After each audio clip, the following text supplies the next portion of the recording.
Looking through the material for this deep dive, I was struck by the little things, like seeing the lions on Indian currency and wondering, where does that symbol come from? Mm. Or thinking about someone like Rashida, mentioned in the source, who wonders how we can possibly know anything about events from centuries ago.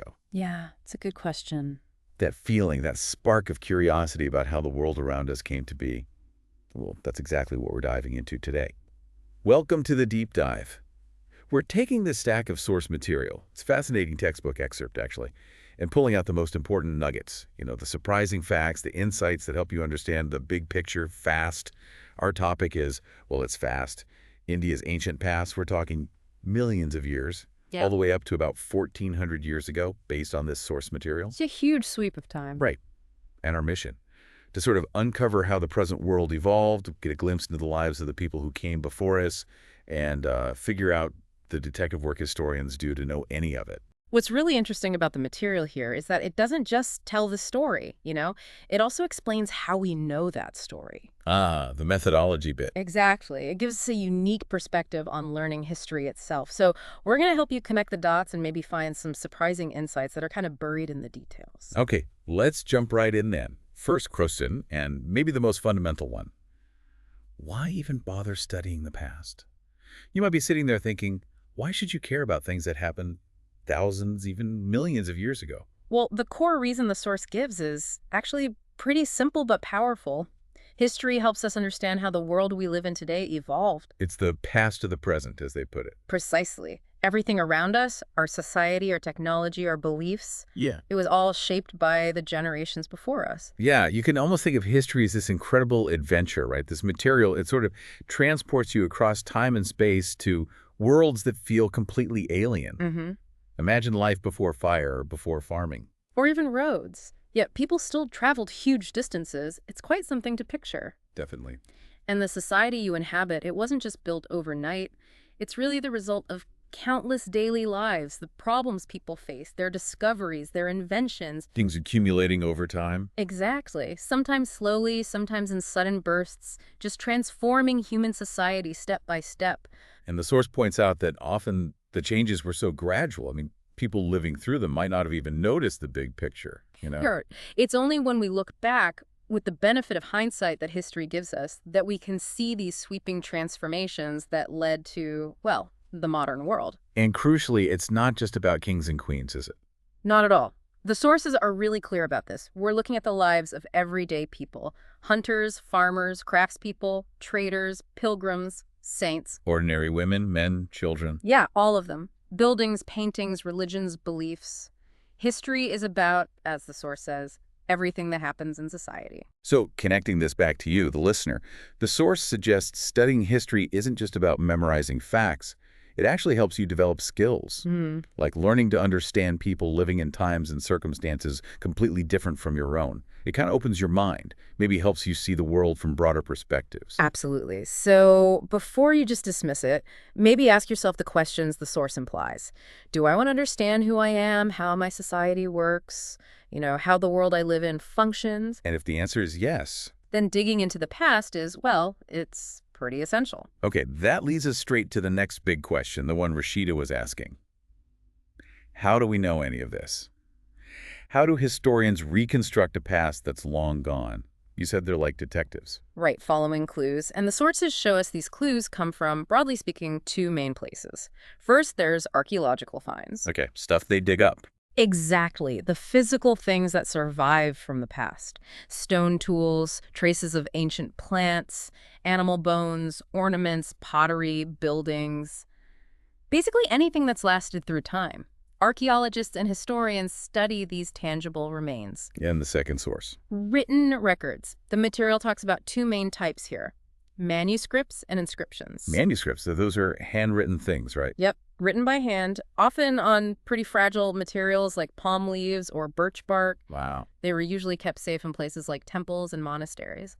And these handwritten books, they covered everything: religious beliefs, the lives of kings, medicine, science, epic stories, poetry. In different languages, too. Oh yeah, Sanskrit Prakrit, which was a language ordinary people spoke, and Tamil are mentioned. It's just amazing to think that some of these texts, like the Rig Veda, were apparently passed down just by memory for centuries The oral tradition. before anyone even wrote them down. And then it took even longer, less than 200 years ago, before they were actually printed. It really highlights the importance of memory and recitation in those early cultures. So manuscripts are one type of writing. What about inscriptions? Inscriptions were carved onto hard surfaces like stone or metal. Think pillars, temple walls, metal plates. More durable then. Definitely. These often record things like royal decrees, donations, maybe important events. They're another crucial window. Of course, reading these old writings isn't always straightforward, is it?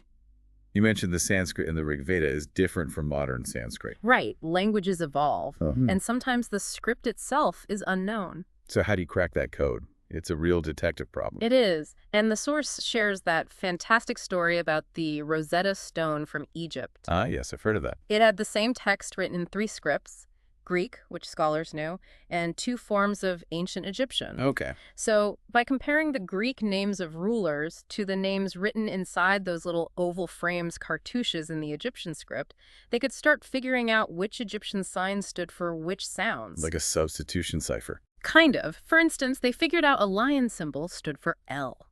And that breakthrough basically unlocked centuries of Egyptian history. That's just brilliant. Real linguistic detective work. It really is. And using methods like these, historians have pieced together this incredibly long timeline. The source breaks it down into these massive periods: Paleolithic, Mesolithic, Neolithic. Stretching back millions of years. Mm-hmm. They use BCE or BCECE. Yeah, conventions to mark time relative to a common point. Mm. Which brings us to a proper deep dive into time, the section on deep time and the first humans. Right, way, way back. The Paleolithic.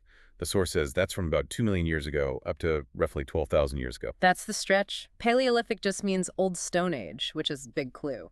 The most important things we find from this time are, unsurprisingly, stone tools. And the people.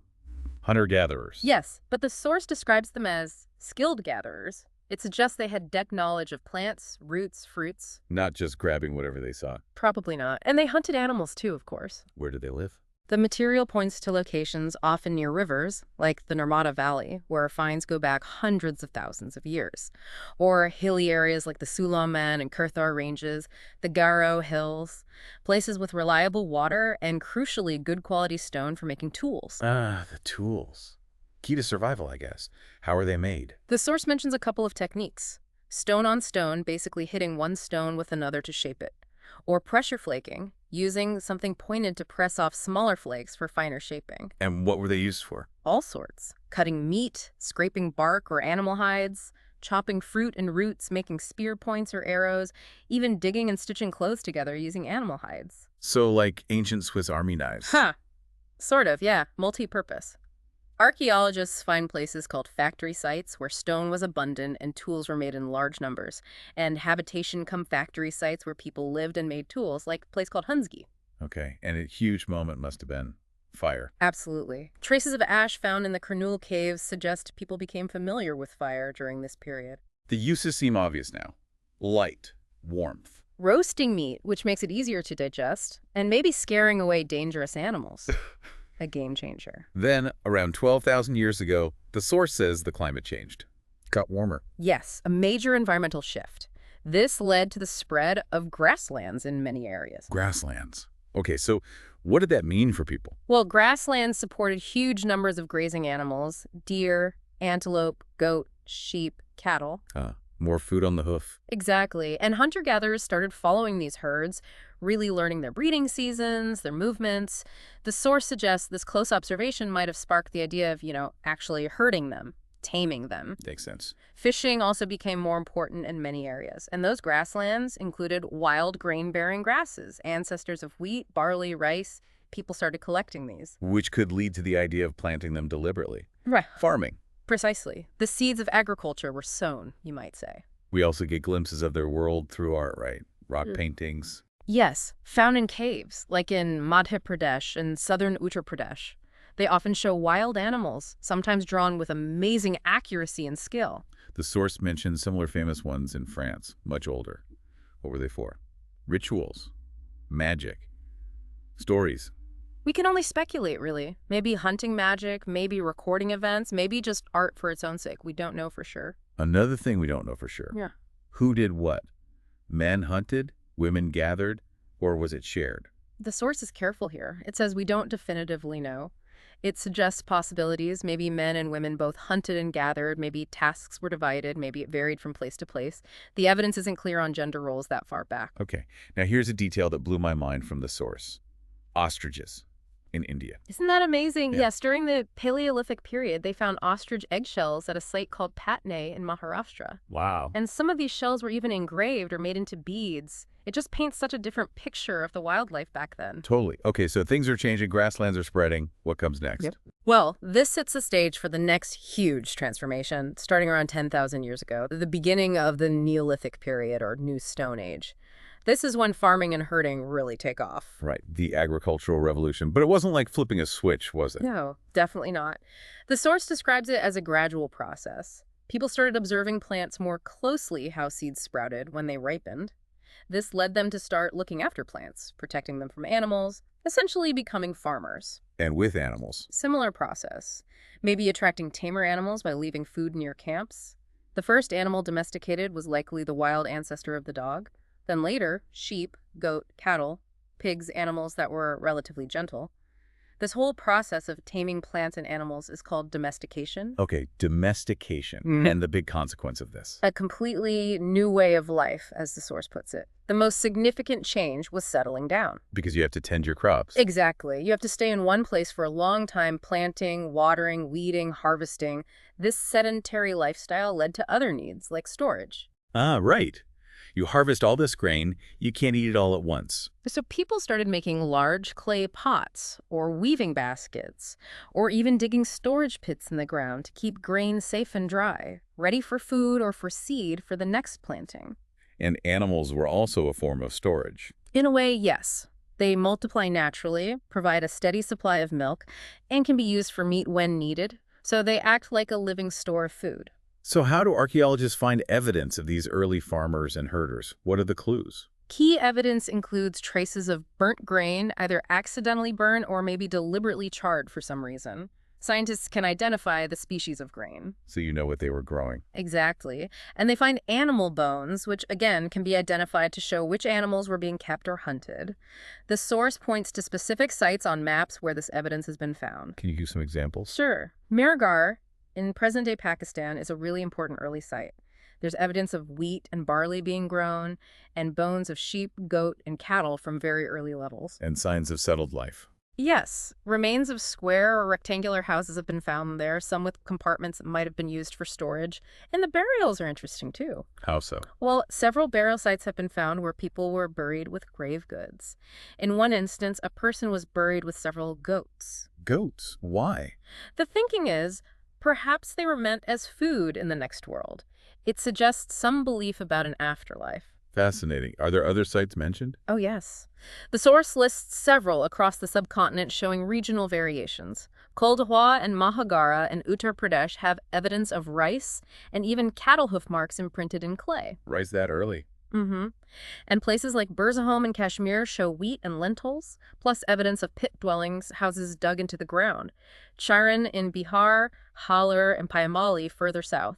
Each shows different combinations of crops like millets or black gram and animals like buffalo or ox. It paints a picture of diverse adaptations. And it wasn't just farming. Did other technologies change too? Yes, this period sees new kinds of stone tools. They were often polished to give them a fine cutting edge, different from the earlier Paleolithic tools. Mortars and pestles appear, used for grinding grain. For making flour. Right. And pottery becomes much more common, not just for storage, but vessels were now being used for cooking food, especially grains like rice or wheat that need boiling. And clothes? Evidence for weaving cloth appears too, using materials like cotton, which had started to be cultivated. But it's important to remember, right, that not everyone switched to farming overnight. Absolutely critical point. The source emphasizes this wasn't a sudden universal shift. Some groups continued hunting and gathering for thousands of years. Others adopted farming and herding very slowly. And many probably combined activities, maybe farming during one season, hunting during another. It was complex. The source also talks about how these societies might have been organized. comparing them to tribal societies today. Yes, it offers a general picture based on archaeology and anthropology. We see varied occupations: farming, herding, hunting, fishing. Specific roles might have existed for men, women, and children, though often tasks were shared. Like making pots, tools, huts. Exactly. And cultural life, music, stories, paintings, religious practices was important. Leaders might emerge, maybe older, experienced people, or brave warriors or priests. But a key characteristic It's that. is that resources like land, forests, water were often seen as the wealth of the entire tribe. Shared use was common. The source notes there weren't the sharp differences between rich and poor that we see developing later. A more egalitarian setup, maybe? Perhaps, yes, Yeah. a strong contrast to later kingdoms and empires. And just briefly, the source mentions excavation layers, like lower is older. Right, that's a basic principle of archaeology. Unless the site is disturbed, the lowest layers were deposited first, so they contain the oldest material. Got it. And connecting outwards again, Keralhuya. Yes, mentioned as a famous Neolithic site elsewhere in Turkey, it shows evidence of goods being brought from great distances: flint, shells, obsidian likely carried by people or on pack animals. Shows that even in the Neolithic, communities weren't totally isolated. Okay, so people are settling down, farming, developing new tools. What's the next big leap? Cities. The emergence of the first cities in the subcontinent, which the source dates to around 4,700 years ago. This is the Harappan civilization, also known as the Indus Valley civilization. And the discovery story is quite something, isn't it? Railway engineers. Yeah, about 150 years ago, engineers building a railway line in Punjab stumbled upon Harappa. They actually used some of the ancient bricks as ballast for the track. Oh, no. It wasn't until much later, around 80 years ago, that archaeologists understood the true age and significance of the site. Since Harappa was the first city of this type found, the whole civilization got named after it. Where were these cities found? Spread over a huge area, parts of modern-day Pakistan, Punjab and Sindh in India, Gujarat, Rajasthan, Haryana, Punjab. And what made them a distinct civilization? Was there something common across all these sites? Yes, archaeologists found a distinctive set of unique objects in almost all these places. Things like characteristic red pottery painted with black designs, standardized stone weights, carved seals, special beads, copper and bronze tools, and long stone blades. Finding these together signals a shared culture. And the cities themselves, what were they like? Incredibly well planned, often divided into two main parts. There was usually a smaller raised area to the west called the Citadel, which might have housed important public buildings, and a larger lower area to the east, the lower town, where most people lived. And walls. Yes, often surrounded by massive walls made of baked brick. And these weren't just any bricks, they were remarkably uniform and well-baked, often laid in an interlocking pattern for strength.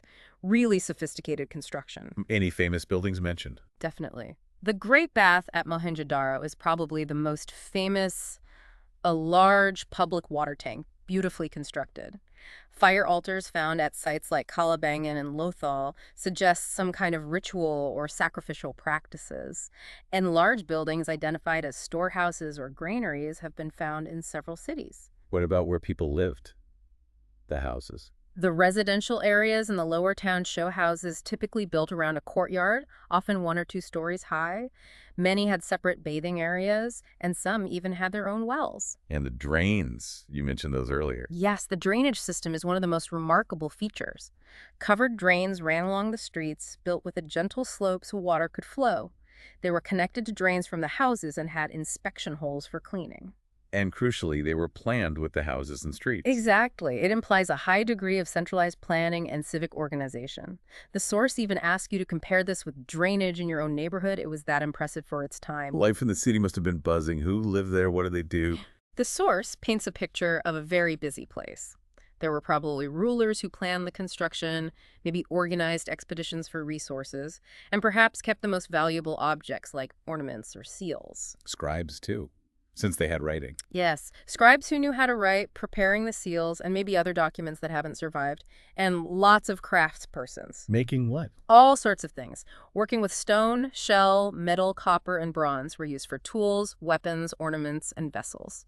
Gold and silver for ornaments and vessels, too. We even find terracotta toys mentioned. Right. Little carts, animals, reminders of daily life and children playing. And people must have traveled bringing goods and maybe stories from faraway lands. You just have to try and imagine the mix of people, rulers, scribes, merchants, artisans, laborers. And where did they get all the materials, especially metals? Good question. Some materials like clay were local, but many had to be brought from distant places. Copper likely came from Rajasthan, maybe even Oman across the sea. Tin, needed to make bronze, might have come from Afghanistan or Iran. Gold from... South India, probably Karnataka.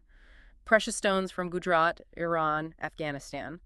This points to extensive trade networks. Okay, but who fed all these city dwellers? Yeah. The rulers, scribes, craftspeople. They were supplied by farmers and herders living in the surrounding countryside. Ah, the hinterland supporting the urban center. Exactly. They grew crops like wheat, barley, pulses, peas, rice, sesame, linseed, and mustard. A new tool, the plow, was used, we know this from toy models found. Toy plows. Yeah. And since rainfall might have been low in some areas, some form of irrigation was likely used. People also reared cattle, sheep, goat, and buffalo.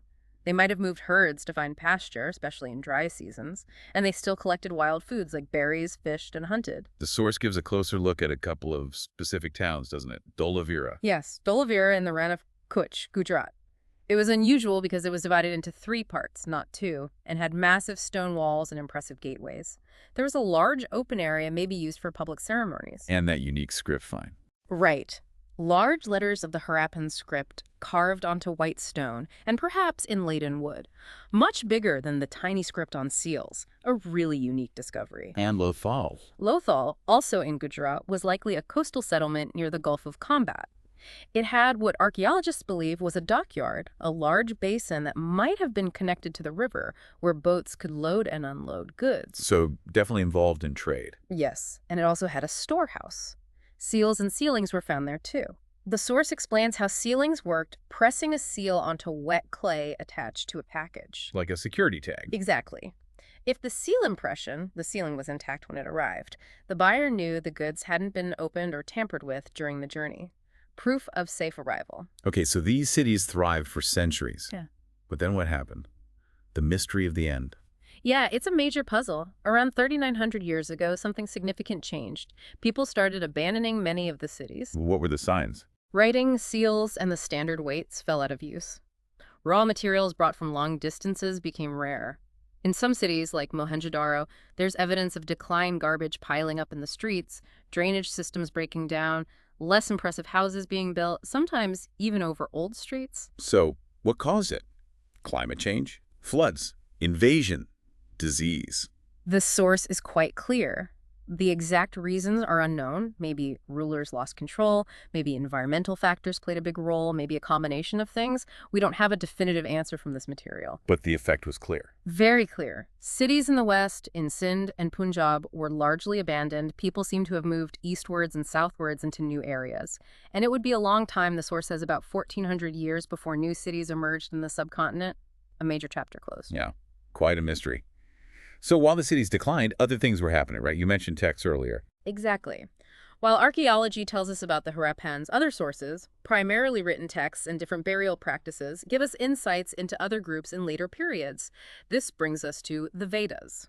The Rig Veda being the oldest. Right. Composed perhaps around 3,500 years ago. It's not a single book written at one time, but a collection of hymns called sukta, or well said, praising various gods. Like Agni, the god of fire, and Indra, a warrior god. Yes, and soma, a plant from which a special drink was made. These hymns were composed by sages or rishis, and importantly, they were taught, learned, and recited with incredible care, passed down orally for centuries before being written. And the language was an early form of Sanskrit. Vedic Sanskrit, yeah. The source points out it's different from the Sanskrit taught in schools today. It also interestingly links Sanskrit to the wider Indo-European language family, showing connections between Sanskrit and languages like Latin, Greek, German, and English through shared root words like metre, Sanskrit, Latin, mutter, German, and mother, English. Fascinating linguistic links. It also mentions other language families in India.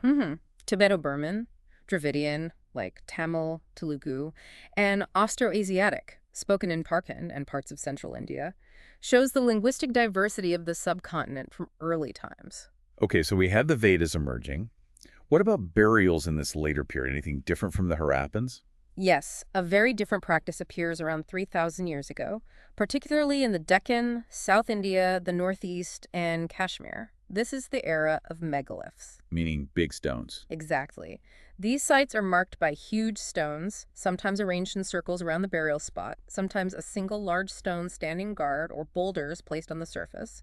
Some burials were underground pits called cyst burials. Why go to all that effort with massive stones? It certainly indicates the burials were important, meant to be marked and perhaps remembered.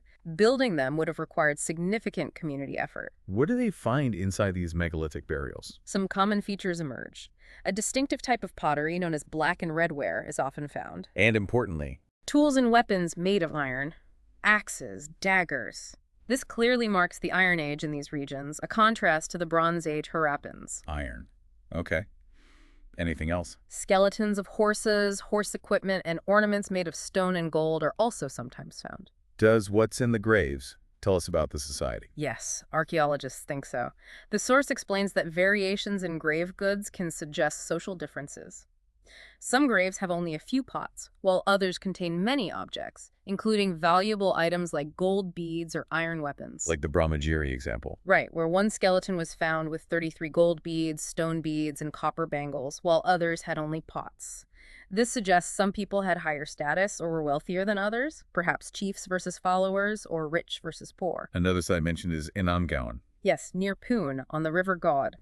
It was occupied roughly between 3,600 and 2,700 years ago. Adults there were generally buried in the ground, laid out straight, usually with the head towards the north. Inside houses sometimes. Yes, sometimes burials were found within the houses. Vessels containing food and water were often placed with the dead, again suggesting a belief in some form of afterlife or journey. And that special burial. The chief. Yes. One adult man was found buried in a large 5-roomed house, one of the largest at the site, right in the courtyard. The house also had a granary. He was buried in a cross-legged position in a large clay jar. So the source asks, was this a chief? It prompts you to think. The location, the size of the house, the granary suggesting control over food resources. It points towards someone important, doesn't it? Yeah, it makes you weigh the evidence. What else can we learn from skeletons? Well, size helps determine if it's a child or adult. Sometimes skeletal differences, especially in the pelvic area, can help suggest if the person was male or female based on comparisons with modern skeletons, though it's not always certain. The source mentions Charaka, the ancient physician. Right, writing about 2,000 years ago, his text, the Charaka Samhita, mentions 360 bones in the human body. Which is more than we count now. Yes, considerably more than the 206 major bones recognized today. It's thought he might have included teeth, cartilage, and joints in his count. Still, a remarkable early work on anatomy. And what did people at Inamgaon eat? What were their occupations? Archaeology gives us clues. They found seeds of wheat, barley, rice, various pulses, millets, peas, and sesame, showing farming was important. And animals. Lots of animal bones found, many with cut marks showing they were butchered for food. Cattle, buffalo, goat, sheep, dog, horse, pig, various types of deer, plus birds, crocodile, turtle, crab, and fish. So a mix of herding, hunting, and fishing. They also collected fruits like burr and amla. So alongside these developments in settlement and technology, big shifts were happening in thinking too, right? Around 2,500 years ago. Absolutely. This was a period of intense intellectual and spiritual ferment across many parts of the world, including India. We see the emergence of the Upanishadic thinkers. Upanishads. What were they about? These thinkers started questioning the value of elaborate sacrifices and rituals that were common then.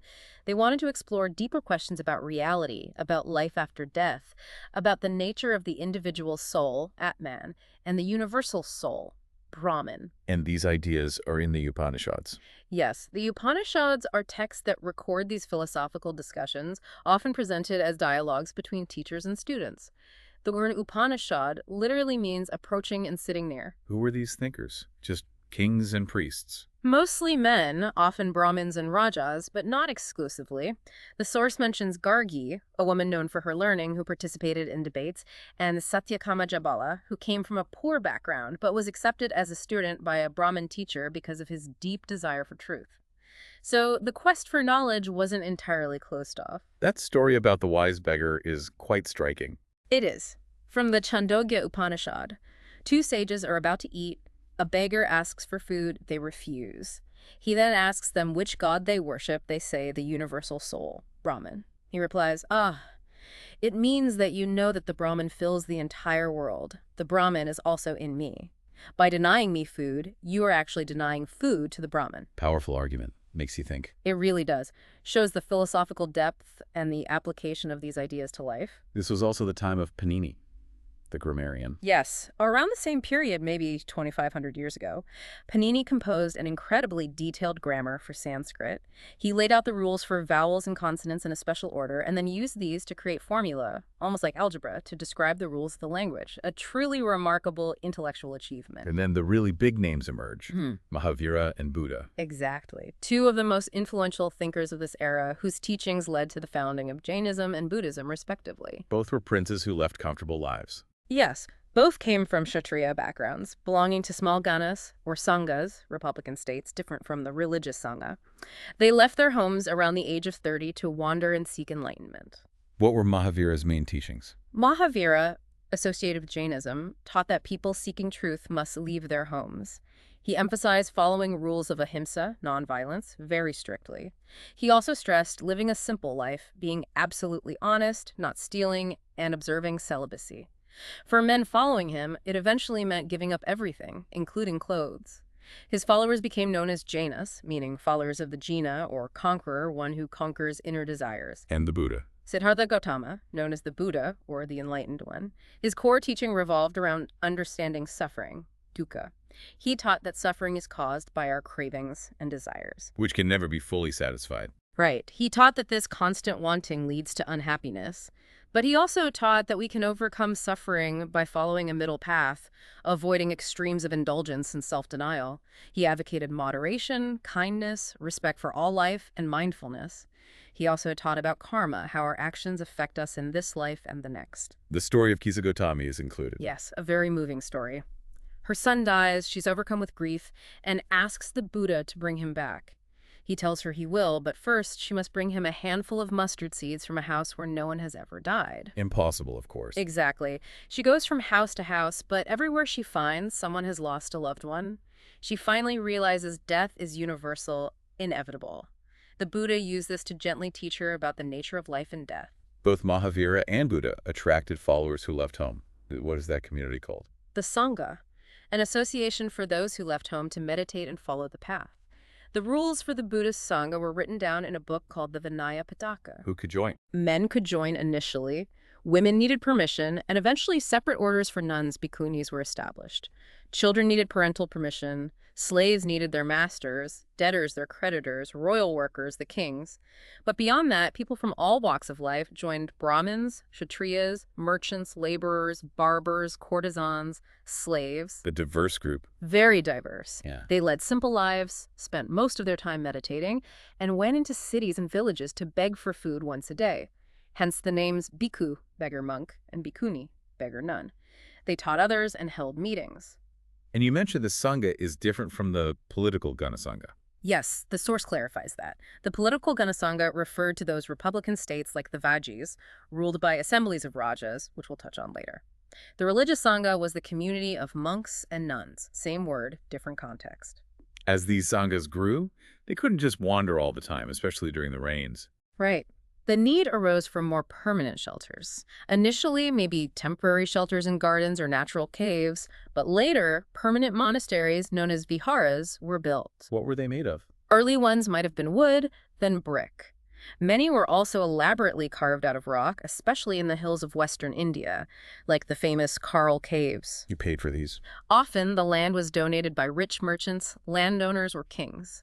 The monks and nuns provided teaching, and local people would bring gifts of food, clothing, and medicine for them. Buddhism didn't stay just in India, did it? No, it spread widely over centuries across the subcontinent into Central Asia, China, Korea, Japan, and down into Southeast Asia, Sri Lanka, Myanmar, Thailand, Indonesia. Did it change as it spread? Yes. A new form called Mahayana Buddhism developed. This included the worship of Buddha statues, which started being made in places like Mathura and Taxila, and the belief in bodhisattvas, enlightened beings who delayed their own final nirvana to help others. And the older form? Known as Theravada Buddhism, remained more popular in Southeast Asia. The source connects monasteries and trade routes again. Yes, particularly cave monasteries built near passes through the Western Ghats. These routes were crucial for trade between coastal ports and inland cities. Monks likely provided shelter for tired travelers, and maybe traders offered donations in return, a symbiotic relationship. Okay, and around the same time, maybe linked to the growing trade and interaction, another religious idea takes hold: bhakti. Yes, the idea of bhakti, or intense personal devotion to a chosen deity, became increasingly popular. This focused on gods like Shiva, Vishnu, and goddesses like Durga. What was different about bhakti? A key aspect was its openness. Anyone, regardless of caste or status, rich or poor, high or low caste, man or woman, could follow the path of bhakti.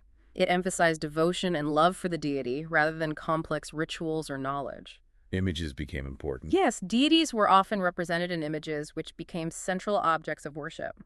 Stories from the Puranas, ancient texts containing myths and legends, and the epics, the Mahabharata and Ramayana, helped popularize these deities and the idea of bhakti. The Tamil poem by Appar is given as an example. Right. Appar was a devotee of Shiva but came from a lower caste.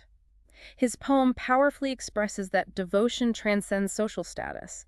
Someone who loves the deity, even if from a low background, is dearer to God than someone of high status who lacks devotion. And just to round off the connections, the Elsewhere section mentions Christianity and Zoroastrianism. Briefly, yes. It notes Christianity arising in West Asia about 2,000 years ago with Jesus Christ, his teachings of love and trust recorded in the Bible, its spread, and the presence of Syrian Christians in Kerala as one of the oldest Christian communities globally. And Zoroastrianism. From Iran, founded by the prophet Zarathustra. Its teachings are in the Avesta, emphasizing good thoughts, good words, and good deeds. Followers migrated from Iran and settled in coastal towns of Gujarat and Maharashtra around 1,400 years ago, the ancestors of today's Parsis. And finally, paper. Yes. Unrelated to religion, but slotted in here. The invention of paper in China by Kai Lun about 1,900 years ago, detailing the process of beating plant fibers, soaking them, pressing, draining, and drying, a technology that would eventually revolutionize communication everywhere. Phew. Ideas spreading, religions forming. Meanwhile, political structures are evolving too, right? Back to kings and kingdoms. Exactly. The source takes us back to around 3,000 years ago, noting how some men started becoming recognized as rulers or rajas in new ways. It wasn't always based on heredity like later dynasties. Some performed big public rituals to assert their power. Like the Ashvamedha, the horse sacrifice. Yes, that's a key example. A raja would let a special horse wander freely for a year, guarded by his men. If the horse entered another Raja's kingdom and wasn't stopped, it meant that Raja accepted the sacrifice for supremacy. If it was stopped, they had to fight. After a year, if successful, the horse was sacrificed in a grand ceremony, confirming the Raja's power. A high-stakes ritual. These kingdoms then grew bigger. Yes, over time, some of these Janapadas, literally where the people set foot, meaning territories, grew larger and more powerful, becoming Mahajanapadas, great kingdoms. Around 2,500 years ago, the source mentions about 16 major ones. And they started building fortified cities, capital cities. Yes, many had capital cities, often protected by huge walls of wood, brick, or stone. Building these required massive resources and labor. The source mentions the fort walls found at Koshambi as an example. And maintaining armies, which means Taxes. Kings needed resources to pay soldiers and build forts, so they started collecting regular taxes from the people, unlike the occasional gifts or tribute earlier rulers might have received.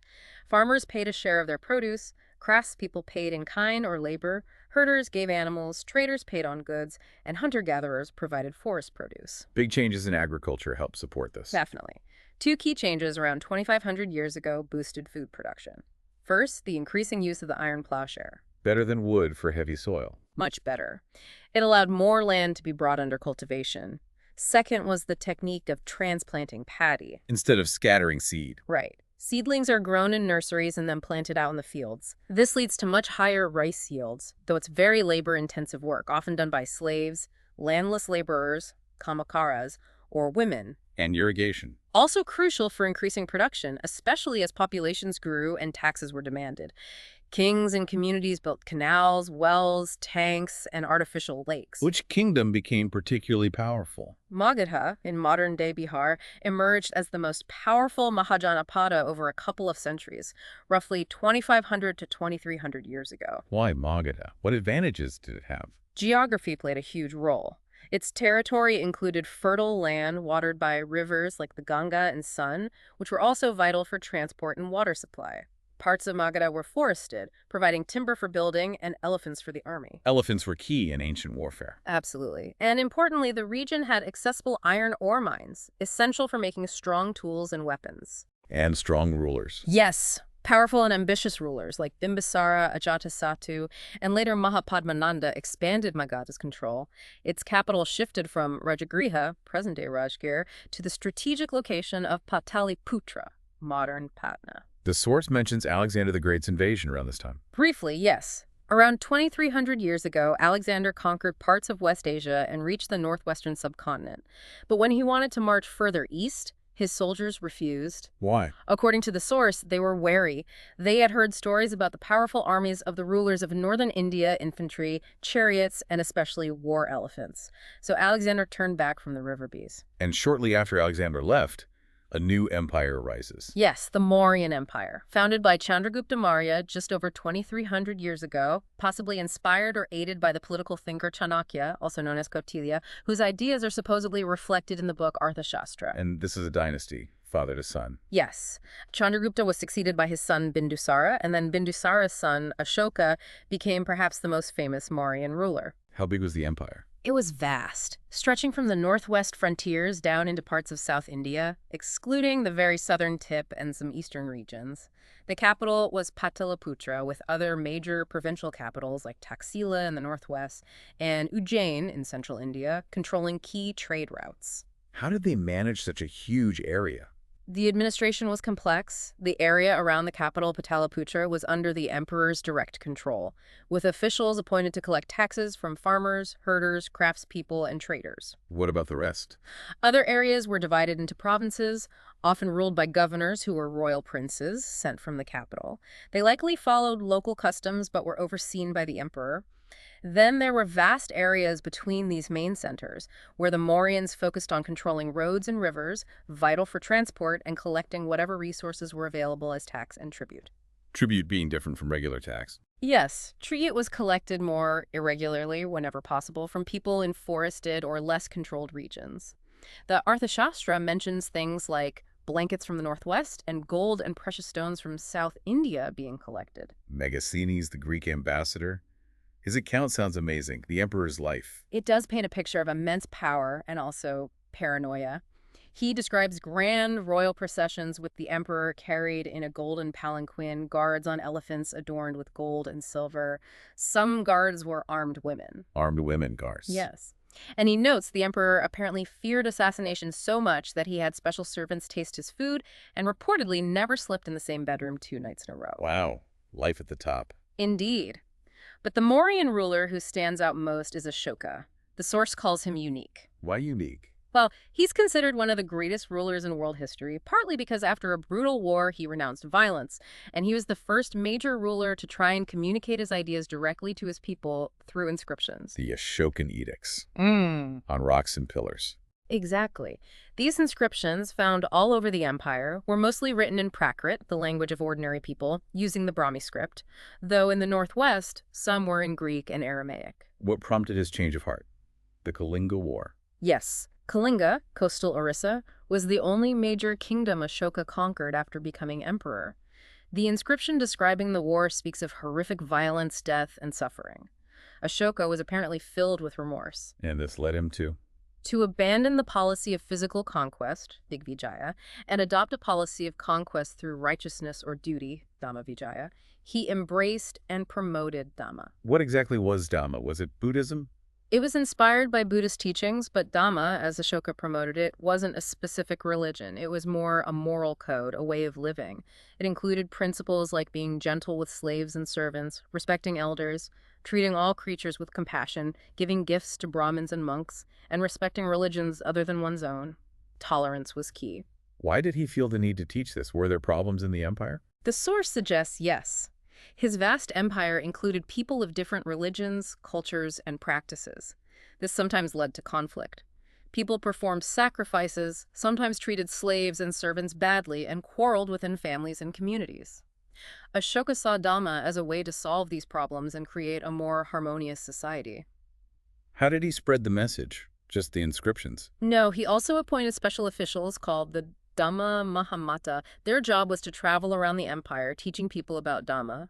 He also sent messengers to spread the ideas of Dhamma to other lands. Syria, Egypt, Greece, and Sri Lanka are mentioned. And he practiced what he preached. Welfare work. Yes, he built roads, dug wells, built rest houses for travelers. He also arranged for medical treatment for both human beings and animals. The source even quotes India's first prime minister, Nehru, saying Ashoka's edicts still speak to us in a language we can understand. It contrasts Ashoka's approach with the Great Wall of China. Right. While Ashoka was trying to connect with neighbors by spreading Dhamma, emperors in China, around the same time, were building the massive Great Wall to protect their northern frontier from pastoral peoples. Different approaches to dealing with the world outside. What happened after the Mauryas? The empire eventually declined. The source briefly mentions successor dynasties like the Shingas and Kanvas, and other important powers that emerged, like the Satavahanas in western India, and invaders from Central Asia like the Shakas and the Kushanas who established kingdoms in the northwest and north. This leads up to the next major empire, the Guptas, who rose around 1700 years ago. And in the south, other kingdoms. Yes, the source highlights important South Indian dynasties. Much earlier, around 2200 to 1800 years ago, the Muvendar, meaning three chiefs, were powerful. The Cholas, Cheras, and Pandyas mentioned in Sangam poetry. And Around 1500 years ago, the Pallavas, capital Kanchipuram, and the Chalukyas, capital Aihole, became the most important ruling dynasties in the south. Aihole was a major trading center and also became a religious center with many temples. These kingdoms frequently raided each other's lands. And Pulekshin II is mentioned again. Yes, the most famous Chalukya ruler. We know about him from a prashasti composed by his court poet, Ravikirti. Prashastis were inscriptions written in praise of rulers. What did they typically contain? They often detailed the ruler's ancestry and exaggerated their achievements and military victories. Harashina's Prashasti for the Gupta Emperor Samudragupta is another key example, listing the different kinds of rulers he supposedly defeated or controlled across India. Like rulers in Aryavarta, North India, Dakshinapatha, South India, neighboring states, and even distant rulers. Exactly. It outlines different policies towards each group, some kingdoms annexed, others allowed to rule after paying tribute, others maintaining friendly relations. It gives a sense of the Gupta Empire's reach, though maybe exaggerated by the poet. Samudragupta's son is also mentioned, Chandragupta II. Yes, he extended the empire, notably by defeating the Shakas in western India. His court is famed for having learned people, including the poet Kalidasa and the astronomer Aryabhata, whom we'll mention again later. Moving forward slightly, Harshavardhana, around 1400 years ago. Right. He became ruler of Thanisar and later Kanauj. He was successful in conquering territories in the east, Magadha and Bengal, but was famously starved from expanding south of the Narmada River by the Chalukya king Pulakeshin II. We know about him from his biography. Yes, the Harshacharita, written by his court poet Banadhar in Sanskrit, and also from the detailed accounts of the Chinese pilgrim Xuan Zhang, who spent a lot of time at Harsha's court. Banapada's description of the army sounds incredible. It really does. He describes the king traveling with a massive entourage, not just infantry, cavalry, and elephants, but also carts carrying equipment, musicians beating drums, and villagers along the way forced to provide food and supplies. Gives a vivid picture of the logistics and impact of a royal army on the move. Okay, so we have these big kingdoms and empires, but what about those other forms of government? The Gana, or Sangha. The source briefly revisits them. These were states, like the Vajis, with their capital at Vaishali, Bihar, which weren't ruled by a single king. Instead, power was held by many rulers, sometimes thousands, called rajas, who met in assemblies to make decisions. Like a kind of republic. Sort of, yes. Though the source notes that women, slaves, and wage earners, kamakaras, couldn't participate in these assemblies. Interestingly, both the Buddha and Mahavira belonged to such ganas or sanghas. They lasted for a long time, but were eventually conquered by the powerful Gupta rulers around 1500 years ago. Did the way kingdoms were run change over time? Administration. Yes. The source notes some trends. Some administrative posts became hereditary father succeeded by son. Sometimes one person held multiple offices. And importantly, powerful military leaders emerged, known as Samantas. Samantas. They maintained their own troops and supported the kin when needed. Instead of salaries, they often received grants of land from which they collected revenue to maintain soldiers, horses, and equipment. They could become very powerful, sometimes challenging the kings themselves. And in the south, local assemblies. Yes, inscriptions, particularly from the Pallava period onwards, tell us about local assemblies that played a key role. The Sabha was an assembly of Brahmin landowners, the was a village assembly in areas where landowners were not Brahmins, and the Nagaram was an organization of merchants. These assemblies looked after local administration like irrigation, roads, and temples for centuries. Trade seems to be a constant thread. Absolutely. Land and sea routes remain vital. The source mentions Arab merchants and sailors becoming active players in sea trade connecting India to the west, and also playing a role in the spread of Islam to the subcontinent via these coastal routes from the 7th century CE onwards. And the Silk Route. Still important. The source highlights the Kushana rulers, who controlled parts of the route around 2,000 years ago, benefiting immensely from trade and issuing some of the earliest gold coins used by Indian kings. Which ties back to the Chinese pilgrims. Exactly. Pilgrims like Faxian, around 1,600 years ago, Xuanzang, around 1,400 years ago, and I King, shortly after Xuanzang, traveled from China to India, often journeying with merchant caravans along these trade routes. Why did they come? Primarily to visit places associated with the life of the Buddha and famous monasteries. They studied Buddhist texts, collected manuscripts and statues to take back to China. Xuanzang, for instance, spent years studying at the great monastery of Nalanda and then translated many Sanskrit manuscripts into Chinese. His description of Nalanda sounds like a serious university. It really does. He described it as a renowned center of learning with highly respected teachers, strict rules, and intense discussions happening all day. Apparently, new entrants had to face difficult questions from the gatekeepers before being allowed in. Only the most able could get admission. Okay, empires, trade, ideas. What about the lasting physical legacies? Buildings, art. Yes, the final section focuses on these enduring achievements. It starts with a marvel of metallurgy, the Iron Pillar, at Marali in Delhi. What's special about it? It was made about 1,500 years ago, likely belonging to a Gupta ruler named Chandra. It's over 7 meters tall, weighs over 3 tons, and remarkably, it has barely rusted in all that time. It's a stunning testament to the skill of ancient Indian iron workers. The source mentions the history of metallurgy. Briefly, contrasting the Harappan Bronze Age, using copper and bronze, with the later Iron Age, where expertise in working iron developed significantly. What about religious structures? Stupas and temples? These became major features of the landscape. Stupas were mound-like structures, often containing relics of the Buddha or other revered monks, or important texts. Temples housed images of deities. Both were usually built of brick or stone. Must have been huge projects to build. Absolutely. Finding good quality stone, quarrying it, transporting huge blocks, shaping and carving them, and then placing them correctly, it required incredible skill and organization. Who paid for them? Often kings and queens, but also merchants, farmers, artisans, guilds, even ordinary devotees made contributions. The source mentions an inscription at Sanchi Stupa recording a gift for decorating one of the gateways made by the Guild of Ivory Workers. And cave temples, like Ajanta. Yes. These were another amazing feat. Entire temples or monasteries hollowed out of hillsides.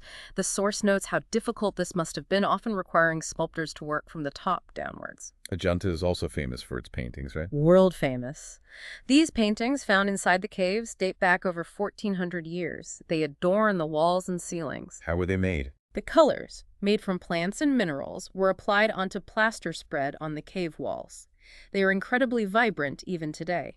The subjects include stories from the Jatakas, tales of the Buddha's previous lives, scenes of life in palaces and villages, depictions of animals, plants, and hermits.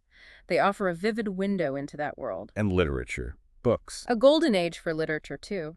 The source mentions great Tamil epics like the Silapitikaram, story of Kovalan and Kannagi, and Manamekalai, story of Kovalan and Madhavi's daughter, composed around 1,800 years ago, though their manuscripts were rediscovered much later. And Sanskrit literature, Kalidasa. Yes, Kalidasa is highlighted as a famous poet and playwright. The source mentions his poem Meghaduta, the Cloud Messenger, as an example. The Puranas, old texts containing stories about gods and goddesses, creation, and kings, were also written down around this time in simple Sanskrit so they could be recited and understood by everyone, including women and Shudras who weren't always allowed to study the Vedas. And the major Sanskrit epics. The Mahabharata, telling the story of the war between the Kauravas and Pandavas, and including the Bhagavad Gita, and the Ramayana, about Rama and Sita, were compiled and written down in their present form around 1,500 years ago. These stories, originally passed down orally, became hugely influential.